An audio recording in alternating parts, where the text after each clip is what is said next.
Hi every one. ഇന്ന് നമുക്ക് healthy breakfast ഉണ്ടാക്കാം കേട്ടോ. അപ്പോൾ കുക്കുംബർ ദോശയാണ് ഉണ്ടാക്കുന്നത്.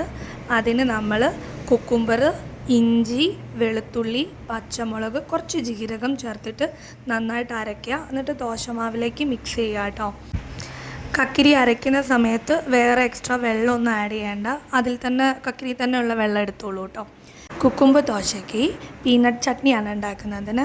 അതിന് നമ്മൾ പാനിൽ ഉഴുന്ന്, നിലക്കടല, ഉള്ളി, തക്കാളി, പച്ചമുളക്, വെളുത്തുള്ളി ഒക്കെ ഇട്ടിട്ടൊന്ന് വഴറ്റിയെടുക്കുക.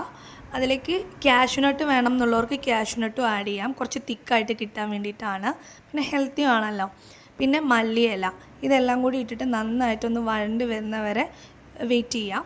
അത് കഴിഞ്ഞിട്ട് ചൂട് തണഞ്ഞതിന് ശേഷം അരച്ചെടുക്കാം. ഇങ്ങനെ വേണമെങ്കിൽ അരച്ചെടുക്കാം, അല്ല തേങ്ങ ഇഷ്ടമുള്ളവർക്ക് തേങ്ങ ഇട്ടിട്ട് അരച്ചെടുക്കാം. ഞങ്ങൾക്ക് തേങ്ങ ഇഷ്ടമായതുകൊണ്ട് തേങ്ങ ഇട്ടിട്ടാണ് അരച്ചെടുത്തത്. അതിനുശേഷം ഒന്ന് കടുക് കറിവേപ്പില ഇട്ടിട്ടൊന്ന് പൊട്ടിച്ചെടുത്തിട്ട് ഒഴിച്ചിട്ടുണ്ട് കേട്ടോ. പിന്നെ ദോശ ചുടുവാണ്, നല്ല സോഫ്റ്റായിട്ടുള്ള ദോശയാണ് കേട്ടോ. നമ്മൾ നെയ്യ് യൂസ് ചെയ്യും, പാനിൽ സ്പ്രെഡ് ചെയ്യുന്നതും നെയ്യാണ്. അത് കഴിഞ്ഞിട്ട് ദോശ ഒഴിച്ചതിന് ശേഷം കുറച്ച് മേലെയും നെയ്യ് ഇങ്ങനെ ഒഴിക്കും കേട്ടോ. ഒരു അടിപൊളി കോമ്പാണ് കുക്കുംബർ ദോശയും പീനട്ട് ചട്നിയും. നമുക്കിതിൻ്റെ അകത്ത് കിട്ടുന്നത് വെച്ചാൽ കുക്കുംബർ ഉള്ളതുകൊണ്ട് തന്നെ ഹൈഡ്രേറ്റഡും കൂളായിട്ടും നമ്മൾ നിലനിർത്താൻ സാധിക്കുന്നുണ്ടോ.